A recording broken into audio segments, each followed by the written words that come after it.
Hi, my name is Matt Denicourt, and I'm an applications engineer here at Hanna Instruments.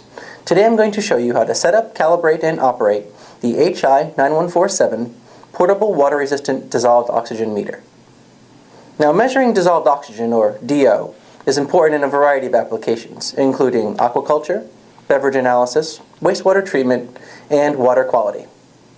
The first thing you want to do when you get your kit is to open it up and make sure everything is present and accounted for. Let's take a look.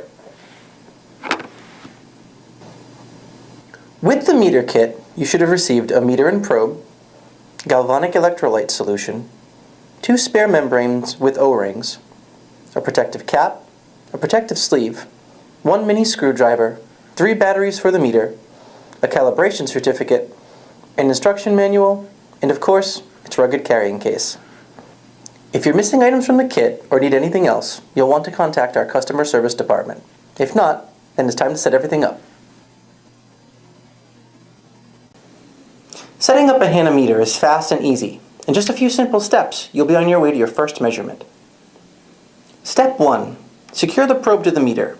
It comes attached, so just check to make sure. Step 2. Remove the red and black plastic cap from the probe. That's just for shipping. Step 3. Prep the sensor by soaking the bottom inch of the probe in electrolyte solution for a few minutes. Step 4. Inspect the membrane cap. Make sure the membrane isn't damaged and that the rubber O-ring is seated properly inside. Step 5. Prime the cap with electrolyte solution. Shake gently, discard, and refill with clean solution. Step 6. Gently tap the side of the cap to remove any trapped air bubbles. Don't tap the membrane itself, that could damage it.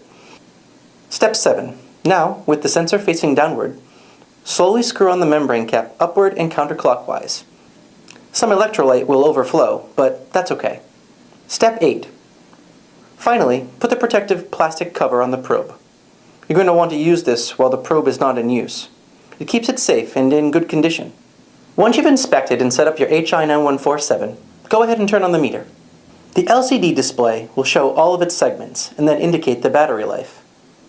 Since this is a galvanic probe and meter, once the message disappears, you're ready for calibration.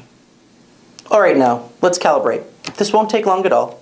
It's one simple step involving a 100% water-saturated air calibration. Keeping the probe facing downwards as normal, hold the probe in air over a sample of water, but don't submerge it.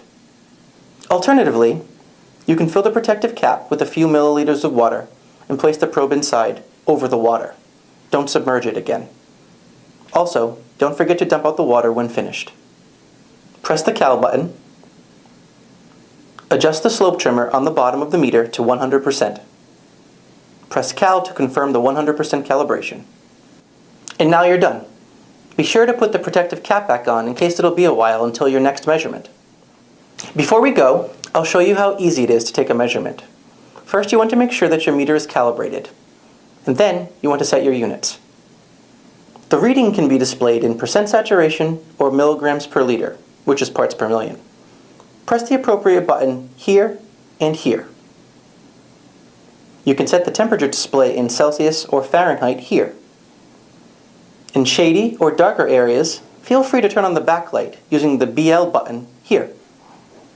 Now, if you are measuring salt water, you will need to press Sal to set your salinity value. Use the arrow keys to modify the coefficient, then press Sal to lock in the value. If you are at a higher altitude, you'll need to consult the table in your manual for your altitude correction factor. Find your altitude and add its corresponding factor to your salinity value using the Sal button again. Since this is typically a field meter and we're not in the field, we'll be using a magnetic stir plate to stir our sample. Now, remove the protective cap and immerse the probe in your sample. Remember to submerge the temperature sensor too. That's important.